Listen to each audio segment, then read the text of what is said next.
Hello everyone, online class 9th, subject history, chapter 1st, part 3. France abolishes monarchy and becomes a republic. France में राजतंत्र का उन्मूलन और गणतंत्र की स्थापना. The situation in France continued to be tense during the following years. Although Louis had signed the constitutions, he entered into secret negotiations with the king of Prussia, rulers of other neighboring countries too were worried by the developments in France and made plans to send troops to put down the events that had been taking place there since the summer of 1789. Before this could happen, the National Assembly voted in April 1792 to declare war against Prussia and Austria. Thousands of volunteers thronged from the provinces to join the army. They say this as a war of the people against king and aristocrats all over Europe. Among the patriotic songs they sang was the Marseillaise, composed by the poet Roger de Lisle. It was sung for the first time by volunteers from Marseille as they marched into Paris, and so that got its name. The Marseillaise is now the national anthem of France. France की स्थिति आने वाले वर्षों में भी तनावपूर्ण बनी रही. यद्यपि लुई ने संविधान पर हस्ताक्षर कर दिए थे, परंतु फ्रांस के राजा से उसकी गुप्त वार्ता भी चल रही थी. फ्रांस के घटनाओं में अन्य पड़ोसी देशों के शासक भी चिंतित थे. इसलिए 1789 में गर्मियों के बाद होने वाली ऐसी घटनाएं को नियंत्रित करने के लिए इन शासकों ने सेना भेजने का योजना बना ली थी. लेकिन जब तक यह योजना अमल होती, अप्रैल 1792 में नेशनल असेंबली ने प्रुसिया एवं ऑस्ट्रिया के विरुद्ध युद्ध के घोषणा का प्रस्ताव पारित कर दिया. प्रांतों में हजारों स्वयंसेवी सेना में भर्ती होने के लिए जमा होने लगे. उन्होंने इस युद्ध को यूरोपीय राजाओं एवं कुलीनों के विरुद्ध जनता की जंग के रूप में लिया.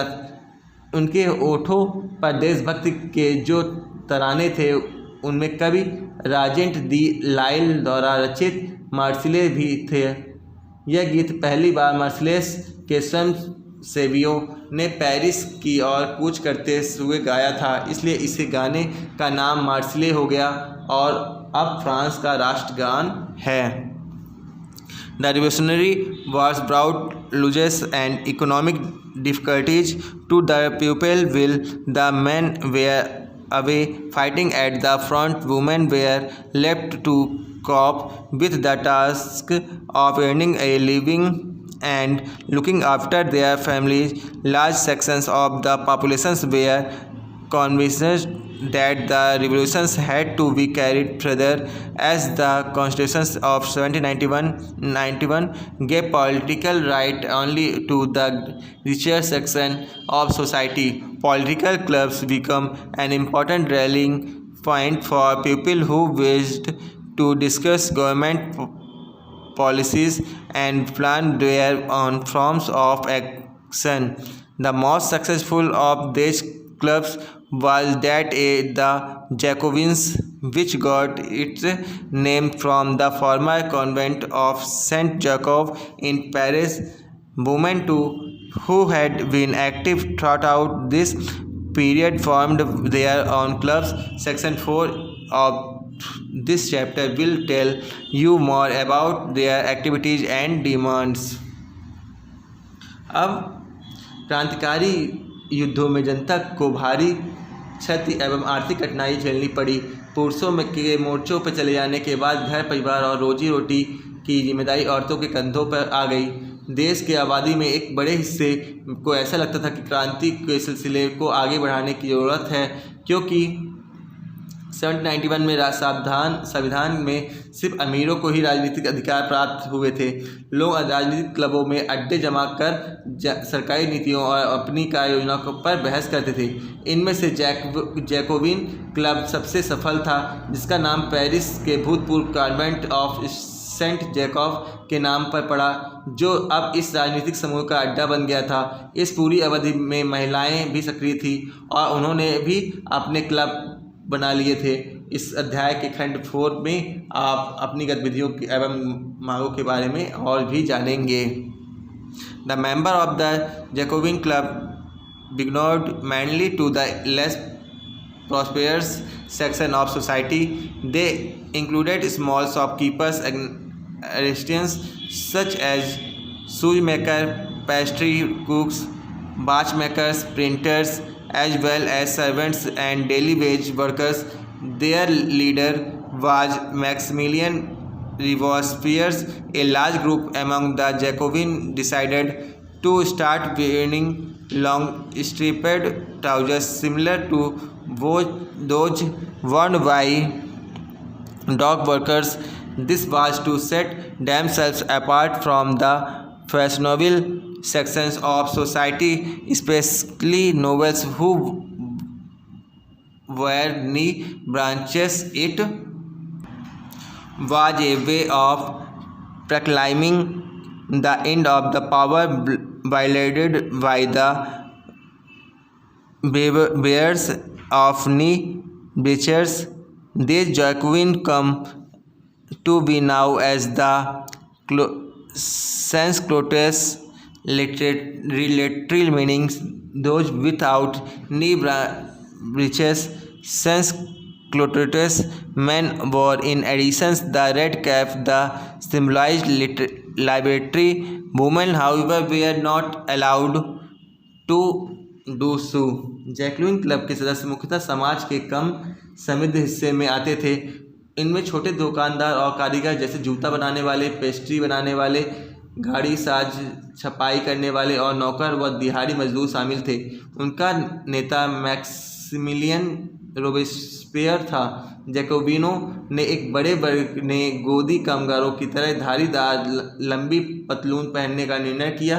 ऐसा उन्होंने समाज के फैशन परस्त वर्ग, खास तौर से घुटने तक पहनने जाने वाले ब्रीचर्स, घुटना पहनने वाले कुलीनों से खुद को अलग करने के लिए किया।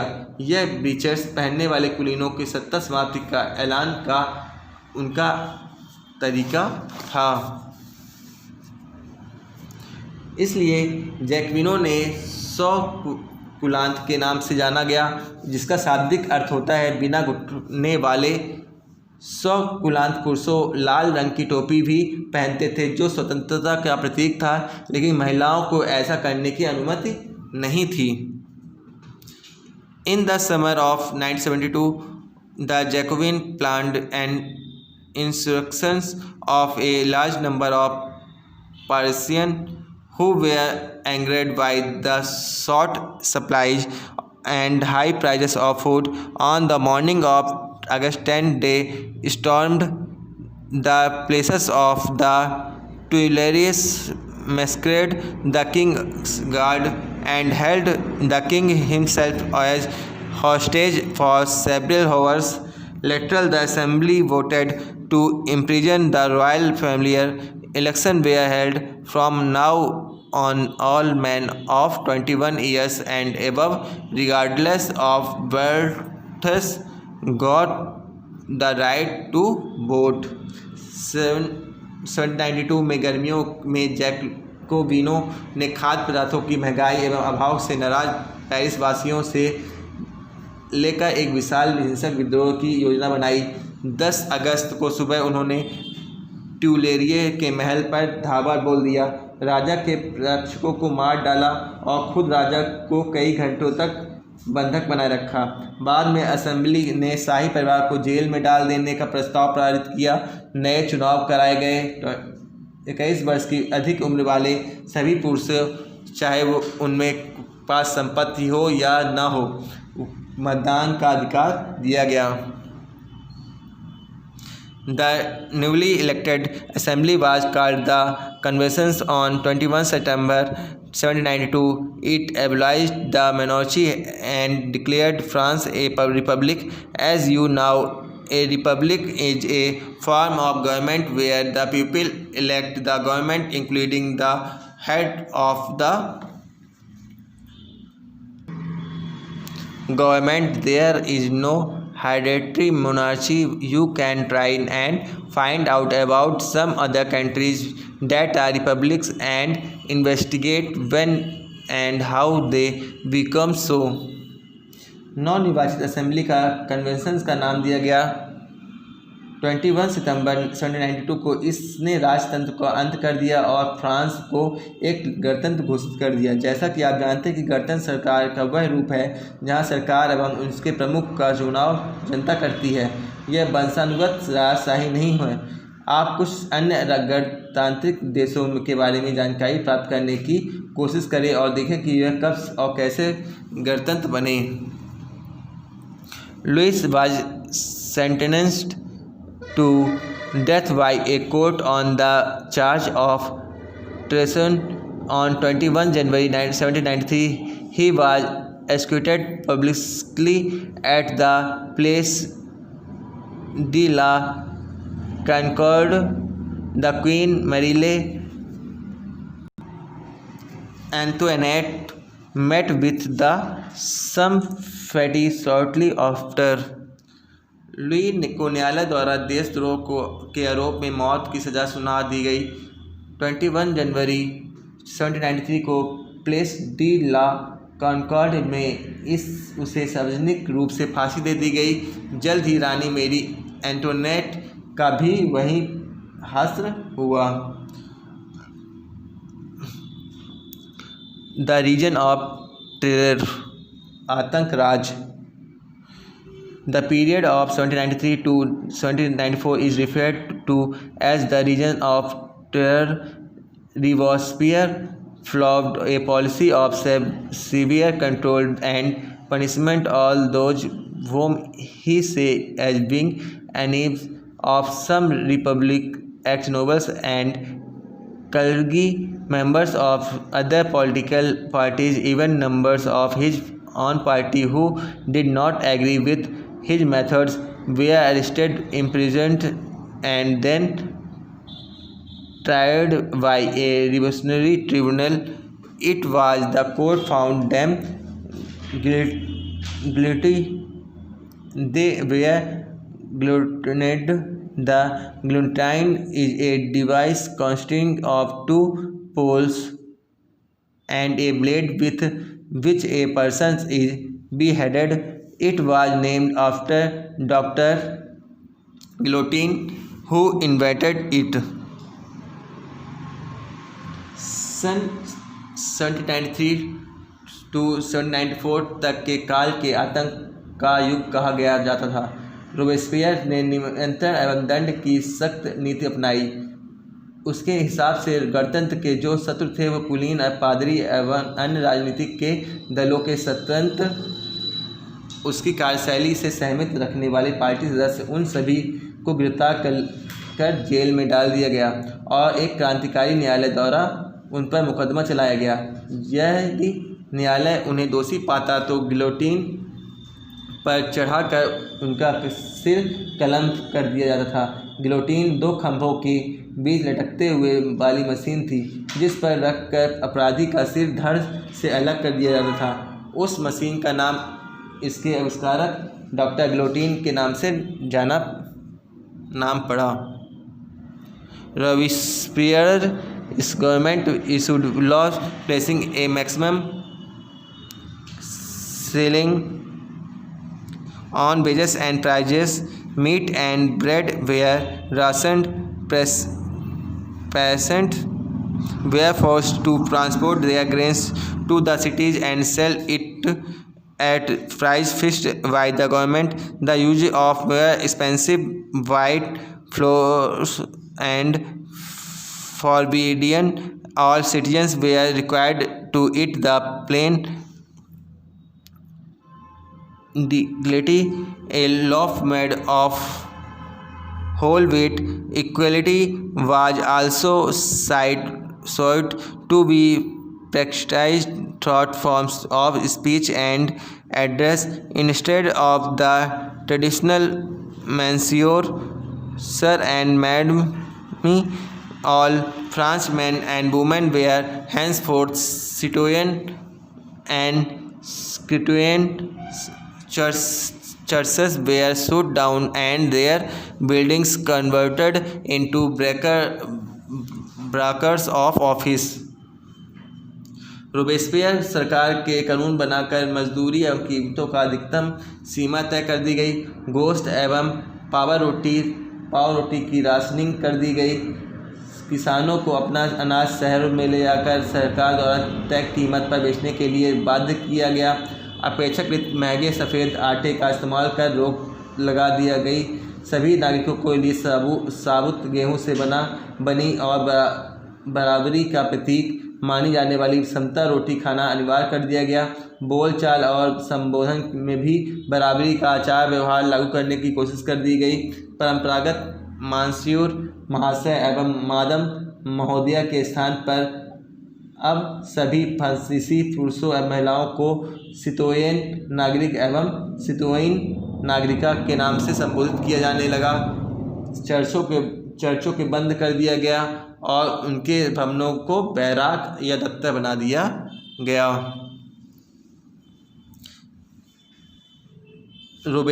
Robespierre pushed his policies so relentlessly that even his supporters began to demand moderation. Finally, he was convicted by a court in July 1794, arrested, and on the next day sent to the guillotine. Robespierre ने अपनी नीतियों को अपनी सख्ती से लागू किया गया और उसके समर्थक को त्राही करने लगे। अंततः जुलाई 1794 में न्यायालय द्वारा उसे दोषी ठहराया गया और उसे गिरफ्तार करके अगले ही दिन उसे गिलोटीन पर चढ़ा दिया गया। Directory rules France. डायरेक्टरी शासित France. The fall of the Jacobian government allowed the Belleather middle classes of siege power. A new constitution was introduced which denied the vote to non-propertied sections of society. It provided for 2 elected legislative councils. These then appointed a dictionary and executive made up of 5 members. This was meant as a safeguard against the concentrations of power in a one-man executive as under the Jacobin. However, the directors often clashed with the legislative councils who, when sought to dismiss them, the political instability of the directory paved the way of the rise of the military dictator Napoleon Bonaparte. Jacobian सरकार के पतन के बाद मध्य वर्ग के संपन्न तबके पास सत्ता आ गई। नए संविधान के तहत संपत्तिहीन तबके को मताधिकार से वंचित कर दिया गया। इस संविधान में 2 चुनी गई विधान परिषदों का प्रावधान था। इन परिषदों में 5 सदस्यों वाली एक कार्यपालिका डायरेक्टरी को नियुक्त किया गया। इस प्रावधान के जरिए जैकोबिनों का शासनकाल वाली एक व्यक्ति केंद्रित कार्यपालिका से बचने की कोशिश की गई, लेकिन डायरेक्टरों का झगड़ा अक्सर विधान परिषदों से होता था और तब परिषद उन्हें बर्खास्त करने की चेष्टा करती थी। डायरेक्टरी की राजनीतिक अस्थिरता ने सैनिक तानाशाह नेपोलियन बोनापार्ट के उदय का मार्ग प्रशस्त कर दिया। Throughout all these changes in the form of government, the ideas of freedom, of equality before the law, and of fraternity remained inspiring ideal that political movement in France and the rest of Europe during the following century। सरकार के स्वरूप में इन सभी परिवर्तनों के दौरान स्वतंत्रता, विधि समानता और बंधुत्व प्रेरक आदर्श बने रहे। इन मूल्यों ने आगामी सदी में न सिर्फ फ्रांस बल्कि बाकी यूरोप के राजनीतिक आंदोलनों को भी प्रेरित किया। Thank you.